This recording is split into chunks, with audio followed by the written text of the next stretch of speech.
Hey, Nicole Roberts Jones here, and welcome back to our special three-part series where I'm walking you through 56 lessons of meaningful work. Excited, humble, blessed to be here with you to give you tools, insight, strategy to live the life that God intended for you. Work takes up 80% of our lives, 80%. And who wants to be doing work that you don't like? Who wants to dread Monday mornings? Who wants to not love what you do?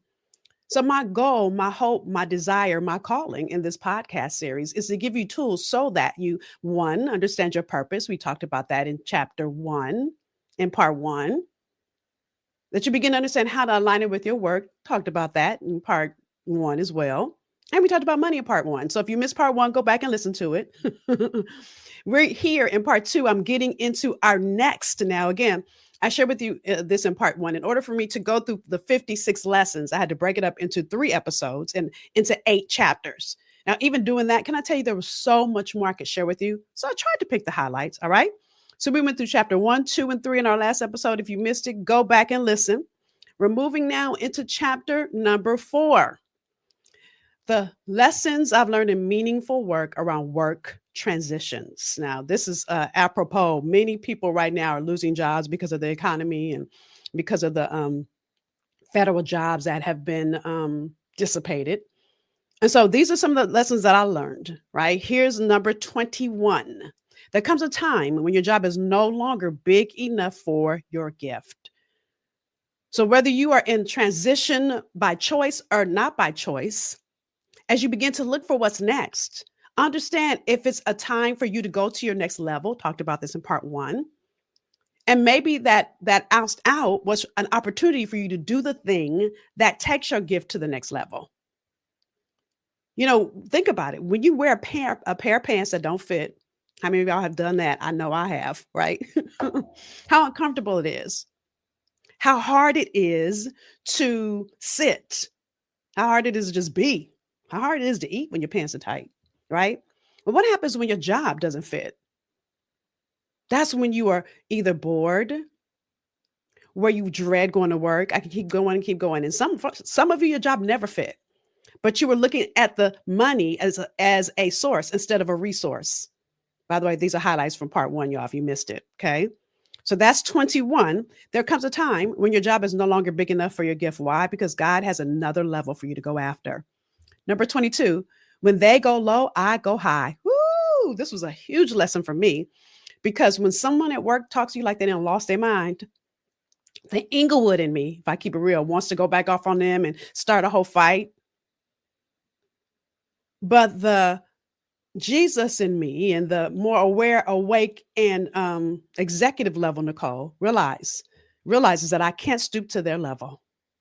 I've got to realize, how do I stay on my level and not go down to theirs? It's like you never see an eagle hanging out with a pigeon.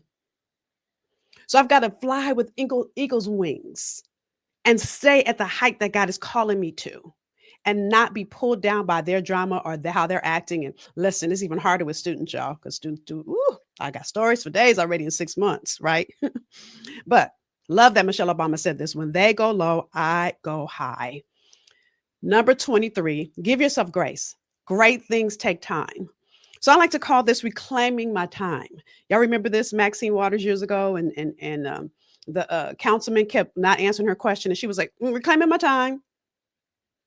Well, I realized if I give myself grace, I could be in that moment and reclaim my time.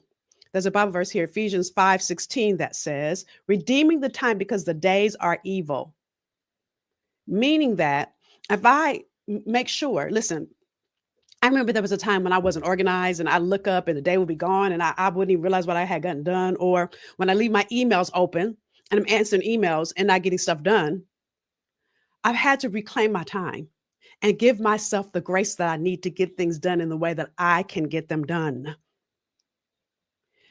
And when you're looking for a job, you've got to give yourself grace because, listen, especially in this climate, it's not going to happen overnight.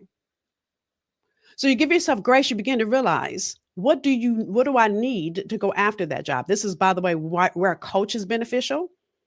So that you reclaim you reclaim your gifts, you reclaim your time, because you're not just going after the job that you think that you qualify for, because maybe what you did before. There might be some things you're overlooking about what you already have.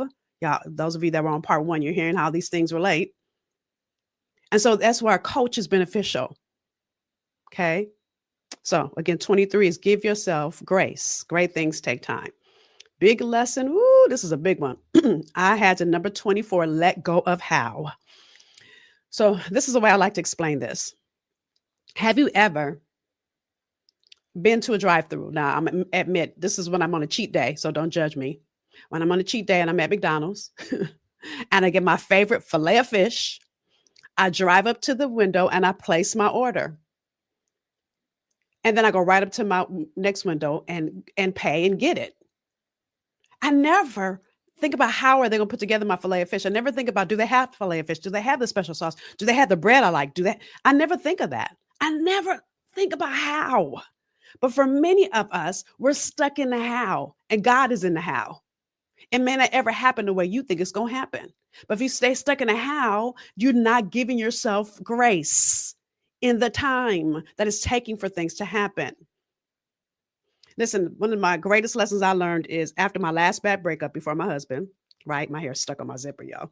My last bad breakup, I remember this like it was yesterday. I remember saying to myself, you know what? God, I'm gonna date you. I'm done. I'm done with men.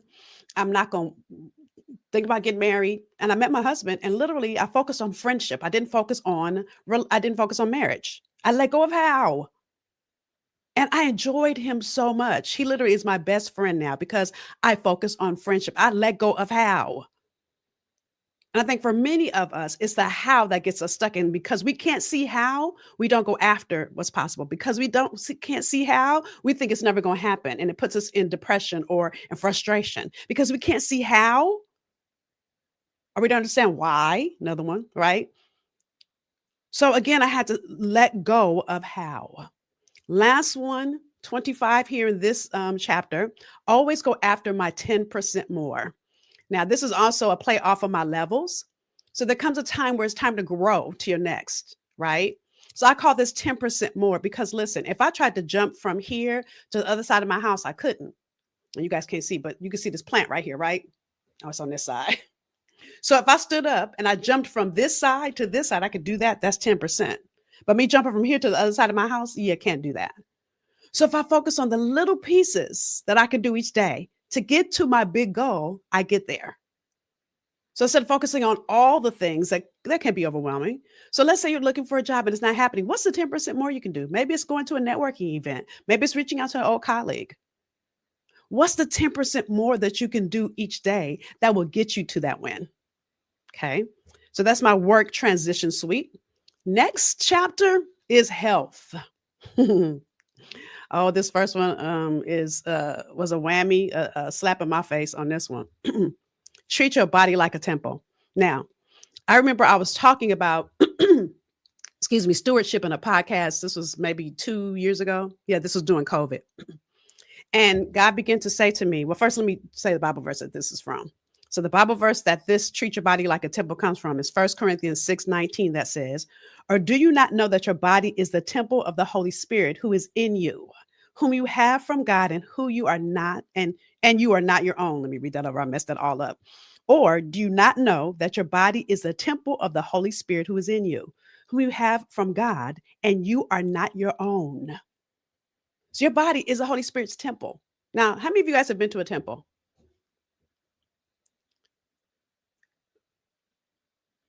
Not many. I've never been to a temple. I've been to a house. I've driven past many a shack. But many of us treat our bodies like a shack. All the junk we eat, unhealthy things. Now, I'm not going to lie. Every now and then you heard me talk about filet of fish a few minutes ago. And every now and then I'm going to have a cookie or a piece of cake. But what God began to get after me in COVID is my little daily glass of wine or Cosmo. I remember God said to me, you're not stewarding your body. I was like, I wasn't even talking to you, Lord. I was recording a podcast. That's really what I said back after I finished recording. But he really got me because I realized that I had been treating my body like a temple. Now, do I like wine? Yes, but I don't need to drink it every day. I have to start to realize, what can I do to keep my temple running in full order so I can do the work that God's crafted and created me to do? right? I'll talk more about spiritual. That's another whole step. So let me stop with that. The next thing here in health is 27. I had to build a consistent self care routine. Like, what do I need to feel full and complete? So, one of my big self care things is I've got to take a nice hot bath. I take one just about every night, probably out of 7 days a week, at least six. Nice hot with some Epsom salt and some bubbles. Consistent self care routine. Consistent self care routine is having my Jesus time. I'll talk about that in spiritual more. Consistent self care routine. I'm going to be honest with you. I'm horrible on this, working out. I try to do, well, I want to do 5 days a week. Most weeks I do two. But if I get up to three, I'd be happy. Excuse me. I don't know why my allergies are acting up right now while I'm trying to record this podcast, right? But even with that, with my allergies, knowing that for me right now in the fall is allergy season, I've got to be consistent with my meds, which I didn't take today. Hello, which is why I'm having a problem right now. And doing the things I need to do to take care of me. Number 28 here in this suite or chapter is work-life balance is not possible. I had to let go of work-life balance. So I did a two-part series called Work-Life Balance Hacks. And I shared with you a process I created called Equalize Your Life. Because what you need and what I need might be two totally different things. And that's okay. You've got to identify what it is that you need. So if you're having a problem with work-life balance, know that that's normal. But you've got to begin to define what you need. So work-life balance hacks, two-part series, gave you the tools that I share with my clients. Go back and listen to that again. It'll be in the show notes. All right. So next one, I had to eat different in menopause. So let me tell you, I could eat what I wanted, how I wanted, why I wanted before menopause came and knocked on my door, and I gained 20 pounds. And I tried all the things. I had skinny shots, took the skinny shots, stopped taking them, gained the 20 pounds back. And I don't eat bad. I eat pretty clean, y'all. I have a little cheat every now and then, probably once a week at the most. Like I don't have filet of fish every week. I probably have filet of fish maybe every 3 months. I might have a filet of fish. I don't have a piece of cake every week. It's maybe every 2 or 3 months I might have a piece of cake or a cupcake or a cookie or something. It's not often, but yet I was gaining weight. So I had to learn that what I did before is not going to help me now. So me working out 30 extra minutes didn't help me lose the weight. I had to learn a whole new way to eat in menopause so that I could still eat and enjoy the things I love. But I lost 15 of the 20. 5 still is hanging on. But by learning to do something different instead of trying to do the quick way, the skinny shots, which I lost the weight, but it came right on back. And I eat clean, y'all. I don't eat chips. I eat chips maybe on a Saturday. Maybe if I have at a Mexican restaurant, I might have some tortilla and salsa, but that's kind of it. So I had to learn a whole new way. Now, number 30 is my favorite. Y'all ready? The power of a good nap. Hello, somebody. Now, I used to be able to take a 20-minute power nap, but now in this age, baby, 20 minutes ain't enough. It makes me angry. So I need an hour. And my husband laughs at me because I'll come home from work. I need an hour to lay down before we eat. I need a minute. And sometimes I don't sleep, but it's just letting my body rest from the day. Saturdays, oh, I'm taking a nap. And what's funny is my husband can't take a nap. So he gets mad at me because he doesn't know how to take a nap. My husband's mind is always racing. So you've got to learn to let all those things go, take care of you, and allow your body the time it needs to rest. I used to call this nap ministry, especially when I first started menopause, because those of you that know in menopause, you start getting tired. So I had to learn meds and all the things to take so I don't wake up in the middle of the night like I used to. But I will tell you, what I used to do is take a nap for lunch because I was tired because I would be up all night. So a nap will do your body good. It just does. It really does. At least it does my body good. Now we're moving into chapter 6, which is relationships. Now, again, I can't do all the things. There's so many things I wanted to talk about. I had to cut things down. I had like 100 and something things, y'all. It was hard to cut to 56, but I got it down to 56. So here's our relationship chapter. First thing, you got to build the right workplace relationships. You know, I remember I told you, I didn't tell you this. I used to work at First AME Church after that whole episode with Pastor, and I told the story in part 1. So I used to work at First AME Church, and literally, I would come to church on Sunday, And actually, this happened before I started working there. Actually, I would come to church on Sunday, and those of you that know First and Me again, mega church parking was crazy. The parking attendants would always park my car. You know why? Because I spoke to them. I'd bring them water when it was hot outside. I did all the things. I was building the relationships, but I wasn't doing it because I was trying to build the right workplace relationships. But here's what I know: so many people just focus on executive level relationships, but often who holds the keys are the administrative staff, the front desk worker. I remember when I was a school change consultant, I've had so many jobs, y'all. And this one particular school had a hard time really developing programs where I realized the front desk receptionist knew everything. That became my girl. And so I'd have lunch with her. Not because I'm using her. I actually liked her as a person, but I'm building the relationship. We began to talk, and listen, began to develop programs nobody was able to develop there. $500,000 grant got funded that then fully let that program run, but it was because I developed the right relationships. Last example I'm gonna give you. When I was hired to create programming in the Pasadena Housing Authority, so in the projects in Pasadena, California, I remember telling the president of the housing authority that hired me. He said, "Oh, you're going to come in, and what do you think we need?" I said, "Well, I need to meet the president of the resident council." He looked at me. I said, "I don't live here, so I can't tell you what they need. She can though." So I sat down with her, met with her, again, building the right workplace relationships. And I said to her, I want to do a survey. I said, can I give it to you? And when you knock on and walk around and talk to people, I said to her, let me tell you why. I don't live here. When you go to people's doors, everybody knows you, they'll talk to you. When I come with you, they're going to be looking at me like, who is that? And why does she want to know this? If you get all the information, let's sit and talk, and I'll develop the programs based on the feedback you get. By the time she finished, I had gone to the police department, got information. I had gone to the city and got information. So I was able to look at what the data she got and the city data and develop the program. Again, wrote a grant, got funded, and funded the center there. The president was amazed, but I'm gonna tell you, it wasn't because I was able to do it. I commended the president of resident council the whole way through because it was really her that did it. I was just the catalyst. But again, I was building the right workplace relationships. I wonder how far you could get in your career if you built the right relationships. And it's not always the executive team, y'all. I'm not saying you don't need to build relationships with your bosses. You do. But don't overlook everybody that's on that team because it's a gem in the administrative staff sometimes that many people overlook. Number 32, forgive and let go. Listen, you can be bitter or you can be blessed. You can't be bitter and blessed because a blessed person would never be bitter. Come on, somebody.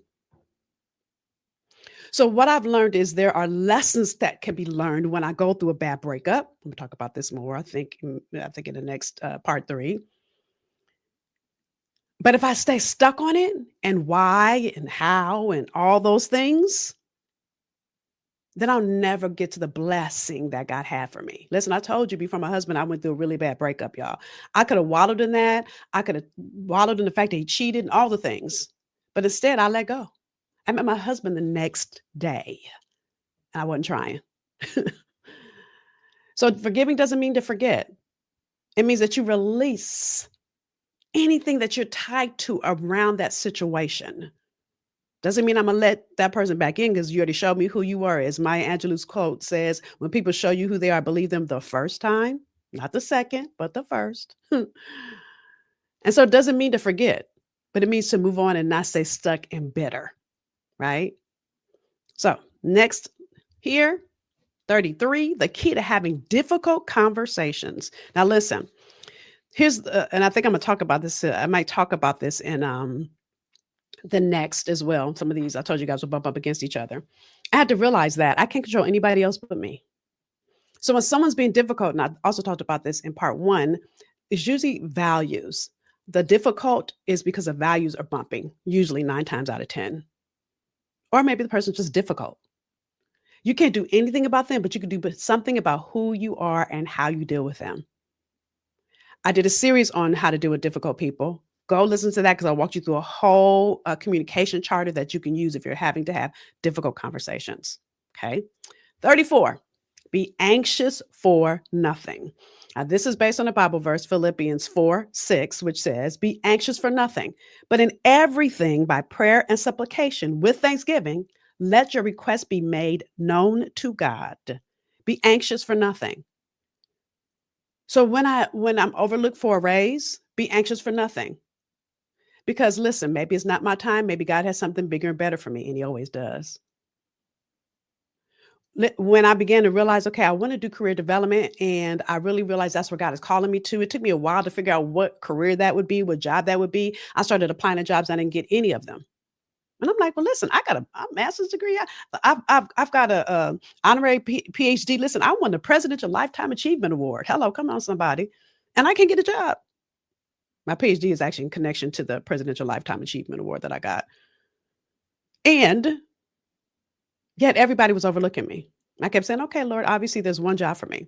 And literally, when I went to meet at UDC, my spirit came alive. I couldn't sleep that night after that my interview because I started thinking of all the things I could do. It was like God was pouring ideas in me. Be anxious for nothing. That was the right job for me. And after that interview, I knew this is it. But had I been anxious, I'm not going to act like I wasn't at moments. I had to keep saying, Lord, I trust you. I don't know why I'm not getting any interviews, or I get interviews and wouldn't get the job, overqualified. Listen, I had an interview for a huge recruitment firm as a leadership development coach. Perfect for me. All the work I've done in the 30 years. I didn't get that job. And I was like, what? I couldn't believe it. Even the person that referred me to it couldn't believe I didn't get the job because it wasn't the job for me. It wasn't the right job for me. So I had to be anxious for nothing. I kept saying to my husband after I didn't get that job, that's obviously not the job for me. The right one is coming. And it came. And voila. 35, exercise patience and compassion. You're going to hear me talk about patience a lot because I always want things like this. But when you're in a relationship, you got two different people living one life, or two different people on one team trying to work on one goal. And the way you do things may not be the way they do things. So you've got to exercise patience to really understand that the way you do things is the way you do them. And begin to understand, how do two people work together without losing your mind, right? How do you begin to have compassion and understand where they're coming from so that you can get to a happy medium when you're working on a team? Even as the head of a team, it's really understanding each gift in each of my people and exercising patience for those that are unorganized and a little high strung, and exercising compassion for those that are going through things. Because at the end of the day, you're at work, but you have a life outside of work. And if I try to overlook that they're going through things personally and I don't exercise compassion, I'm not rising up to see the whole person that they are. 36, favorite, ask better questions. Whew, such a good one. Listen, the reason I say this is such a good one is because this. When you have a bad breakup and you start saying, well, why? Why did he cheat on me? And why did he pick her over me? And why? My better question is, how did I not see that he was a cheater? And how did I not see that he was, and the woman before that was too? You got to ask yourself better questions. When you start trying to figure out why they did this to you instead of the part you played and how you can let go and move past that, makes a big difference. When I get overlooked for a promotion, instead of me going, why did he overlook me? Ask better questions. What could I have done differently? Number 37, you have to train people how to treat you. You have to train people how to treat you. Listen, when you are going through something, or when you're new to a team, or let me just say it like this. Here's a good example. When I was working from home, this was before COVID, and my husband worked a job, he would call me all the time to run errands for him like I was his assistant. He might listen to this, but this is real. And listen, what I started doing is not answering his calls. I would text him and say, what's up? And he would ask me what he would ask me to do. Can you go to the cleaners? I can go tomorrow. So guess what? He stopped asking me to run errands for him because I was training him how to treat me. You've got to put up boundaries and be like a dog on the bone so people understand that they can or cannot do this to you. But if you just say it is one thing. If you don't act it, it's another. You've got to train people how to treat you. You got to train your team. If someone's talking to you like they lost their mind, you don't go and, like, when they go low, we go high. You go low with them, it keeps them low. You rise above it, you're training them how to treat you.